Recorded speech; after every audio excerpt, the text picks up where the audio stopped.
Volibear, the relentless storm. To some, he is the thunder's roar, the great storm, or Valhir. To others, he is ruin, the thousand-pierced bear, or he who stands. But to most of the tribes who still hold to the old ways, he is known as the Volibear. Destruction, strength, and the storm made manifest, the Volibear represents the unstoppable power and fury of the Freljord itself. It was the Volibear and his demigod kin who formed the land they called Vorajard long before the arrival of the mortal races. The sagas tell how he created the 5 fjords with one mighty swipe of his claws, and how his epic battle with the savage magma serpent, Rond, formed countless valleys and ravines. When the Volibear finally felled the beast, its blood became the first river in the Freljord, and its colossal corpse formed the Wimbak Mountains. In the days of the first tribes, wild magic ran rampant. The Volibear was venerated and worshipped by all, for they needed his indomitable strength to survive. Great wars were waged, and the Volibear took to the field alongside his followers, clad in rune-inscribed armor made by his brother Orn, demigod of the Forge. At the time, the brothers' bond was strong. They often fought at each other's side, even though Orn never had quite the same lust for battle. The Volibear reveled in hard-fought victories, and as ever more blood offerings were made to him, his power swelled.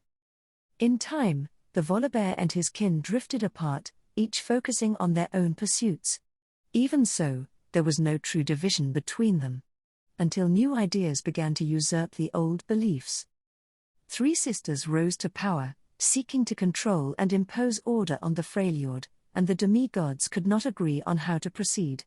A few, like Anivia, seemed inclined to work with the sisters, while the Volibear and the Iron Boar wanted to destroy them. Others would have been content to ignore them completely, since these feeble creatures would eventually die like all before them. The Volibear looked to the most animalistic and savage of his followers, known as the Ursine. With them, he would defeat the 3 sisters. In preparation, he sought out Orn to arm his warriors for battle. But Orn refused. He did not approve of the Ursine's savage ways, and a terrible fight erupted between the 2 demigods. In the aftermath, the Volibear cursed his brother's name, and cast off his rune-inscribed armor. He would fight from then on with just tooth, and claw, and might, and thunder. Far from being lessened, the Volibear found his full power was now unleashed. With newfound rage, he confronted one of the mortal sisters who sought to steal the power of the demigods for herself. Before her entire army, he struck her down, blinding her, but he was unable to stop what she had already set in motion. As the centuries rolled by, and despite the Volibear's resistance, tribes began to venerate and worship the 3 sisters instead. Many of the more ancient practices were forgotten. He saw tribes cowering behind stone walls rather than face the rawness of nature. He saw fields being tilled, and farmers herding cattle rather than hunting. He bellowed in fury to see great rivers dammed rather than be allowed to roar free. This was not his Freljord. The change had happened slowly, glacially, but the Volibear finally came to realize that the tribes had been cut off from the wild spirit of the land, making them frail, compliant, and soft. These weaklings had no reverence for the old ways, or old gods. Anger and determination rumbled within him.